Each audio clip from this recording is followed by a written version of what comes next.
do want to say something else that just struck me as odd, and I don't mean to make people go crazy about this, but when they had AmFest and Erika came out, they played audio of Charlie saying that he wanted Erika to take over for him. And I was curious about that because if you have the audio, shouldn't you have the video? Am I crazy for thinking should you have the video? Well, in an AI world, can we trust that even if you had the video, because it is so contradictory to everything he said, every time they're in a room together, every podcast, when it comes up to a woman working outside the home with young kids, his basic opinion is at all costs, please don't do it if you don't have to. Mm-hmm. But here's what's interesting is that their story has been that if anything ever happened to him, he wanted Erika to take over. And let me tell you why that suddenly strikes me as odd. Because in that scenario, your first instinct is who's going to look after the kids. Right. So you're saying that what he wanted was for if anything happens to me, I want my kids to essentially become orphans because I know, I mean, Charlie knew what it took to run an organization of that size. He was constantly on the road. We saw that just when I put together his calendar of everywhere he was, he was constantly, it's nonstop hours, nonstop flying all over the nation. So he's like, if anything happens to me, I want my children to have not just one parent lost, but two parents lost and to essentially be raised by nannies. I'll tell you what it really struck me as odd, and I've never revealed this before. I didn't think one way or the other about this statement about Erika taking over. I thought, and I still do believe that at some point in the past, he would have said, oh, she's super smart. And he used to say, oh, she's really smart, whatever, great comments about her. But it struck me as odd because when I sat down with Erika, I had said nothing on my show about that statement. And they had prepared a response to a question that I wasn't asking, meaning that they had a physical printout of a transcript. And they said, well, this is the transcript of when Charlie said, here's what he said about wanting Erika to take over. And I sort of waved away. I was like, this isn't something that I brought up on my show. Yeah. I don't need proof of something a claim that I haven't made. And then suddenly I went, wait a second, that's kind of weird that you're bringing proof for a claim that I didn't make, which means it's on your mind, not my mind.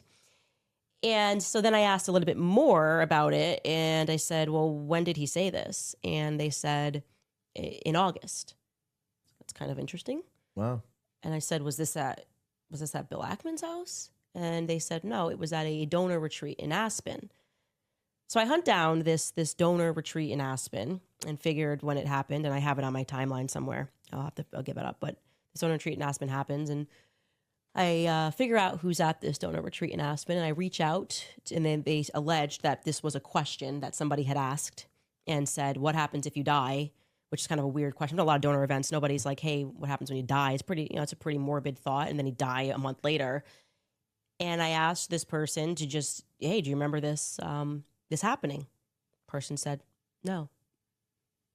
Reached out to another person that was at this Aspen event.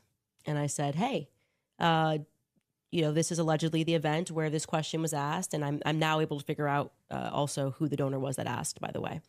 I'll have that information for you guys soon. But I'd like to reach out to that donor. Do you remember Charlie saying that if anything happens to me, I want Erika to take over? I got another no. Very small group, exclusive group of donors in Aspen in August. And thus far, 2 do not remember Charlie saying that. If you're 31 years old and someone asks you what's going to happen when you die, those people intend to harm you. I cannot look at that innocently. To the contrary, what one person remembers, which sounds much more sensible, was that during Charlie's conversation, he's like saying how Turning Point's going to grow. And they're asking, how are you going to do all of this? Like, you're one person. And because he was kind of building a vision, which is what you do at these like donor events. It's like, here's where we are. Here's what we want to do. Here's what we're building out. That was Charlie. And apparently Charlie gave some total common sense answer of like, well, that's why I hire people under us to run this, and that. Nobody remembers. Thus far, I've only asked 2 people, him saying, if I die, I want Erika to take over for me.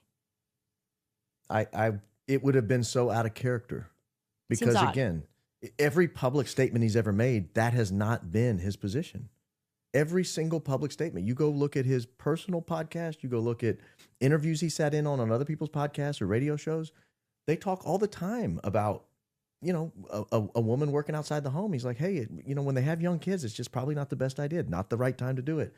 Raise your kids, it would be so out of character for him to say, yeah, I actually want her to take over my 300-day-a-year travel schedule. Mm-hmm.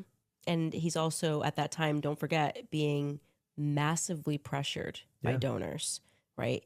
He's being pressured and yelled at by donors. He's got, the Bill Ackman thing happened. Seth Dillon's pressuring him. He's getting people that are saying they're taking millions away from him. And his perspective was, I want my wife to endure this while my children are left absent with no parents. Yeah. I'm not saying it's not possible. I'm saying thus far, trying to confirm the story, I can't. And it's bothering me because the obvious thing is they should release the video. Because if you're not, you hooked him up for audio?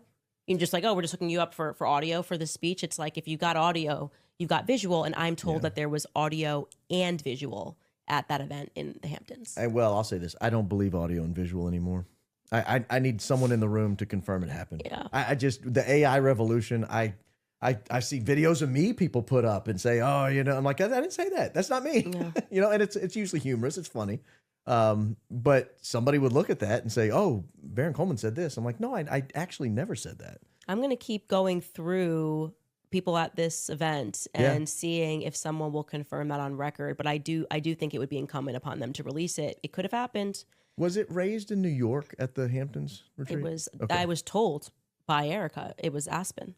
Okay. Yeah. See, I was under the impression what happens when you die question was out of the Hamptons. Yeah, because people knew it was August, and so nobody actually knew that there was this donor event that happened in Aspen.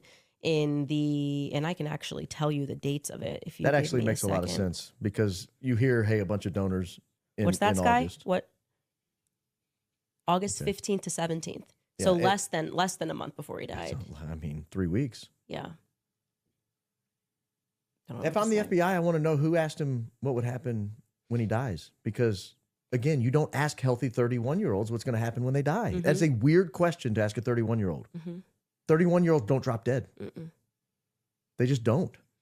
And where he's doing, military training with Mikey, he's like, if anything happens, just go, walk, run. They were doing rehearsals. Talking about the amazing. They were running drills. And you know what Charlie it was like, 1, 2, 3, go, go. And Mikey was like, just practicing, totally. This is exactly, it just gets longer and longer. There should just be a book called Everything That Charlie Definitely for Sure Wanted and Asked For. Yeah. In the event of this tragic, never happened before assassination. And it is, I do not like the fact that we are being told that we have to believe, first they were going to say I was a liar, then they had to confirm that it was true, that Charlie messaged not only Andrew Colbert, but Dan Flood the night before and said that he was worried he was going to be assassinated. But shouldn't he have also, would he have not confided that to his wife? She didn't know, she had his phone. Okay, let's say that's true. Maybe you don't want your wife to carry that burden, that you have those fears, and you would rather prefer to say that to security and PR. But even if that is true, you're telling me that after his assassination, Andrew Colbert didn't tell Erika? Right. Well, and there's so many weird things about that. Dan Flood didn't tell her, hey, this has happened. He just texted me. She heard that for the first time when I said it? Right. Well, she also had custody of the necklace that he never took off, and that she was crazy to try to find immediately in the aftermath. There's so many weird things about Erika in the 24 to 48 hours leading up to it and the 24 to 48 hours immediately after it that, somebody asked me yesterday, if you could answer one question about the assassination, what would it be? And my answer, what did Erika know? Did she know he was going to die the next day? Because I think the answer to that question is yes. In my opinion, I think the answer is yes. Number one question now that I have, I wouldn't say number one, but it's up there, is that story about the Jezebel person who wrote the article, had never written an article, and we're told that Charlie was so worried and the priests came over. This is what was told to Megyn Kelly. I believe Megyn Kelly. Yeah. She's a pretty straight shooter. And that the priest came over to pray 48 hours before to pray about this Jezebel article. That's new to me because the Charlie that I know, the amount of articles and witches and things that people were writing at all times, had a pretty good sense of humor about the left writing articles. And the priest coming over to pray about an article is now interesting to me. I'm going, okay, that's very interesting. And I'll tell you the biggest thing, which I haven't shared, but I'm going to do it before we go to sponsors. Probably shouldn't, but Oh, come on. I'm feeling a little punchy today because they're just getting me mad now, Good. right? They're just getting me mad with all of these attacks, nonstop attacking me for telling the truth. Hey, we like when they make you mad because we learn more. Yeah, but the number one thing that I think about, this is actually number one. Andrew Colvett, because I had no idea that he would be engaged in this cover up and lying after Charlie's assassination. And I obviously was like openly crying on the phone with him in the aftermath. And he painted a vivid picture for me in that immediate 48 hours. We were on the phone. And he told me about how when he flew, while he was on the plane flying, he had so much anxiety and it was pent up because, like, everyone was messaging him while he's on the plane and, he doesn't know whether or not, Charlie was okay or whatever. And then he said that anxiety, he said, as soon as the plane landed, I got off of the plane and ran into Erika's arms on the tarmac and boohoo cried. He said, like, basically, like, like fell into her arms and cried because he was had so much anxiety. Their planes landed an hour apart. So I just thought it was interesting that she waited to go to the hospital because I mean, who could say, I think we can say what we would do. We'd probably go right to the hospital. And, she did tell me that she found out Charlie was dead before they took off in Arizona.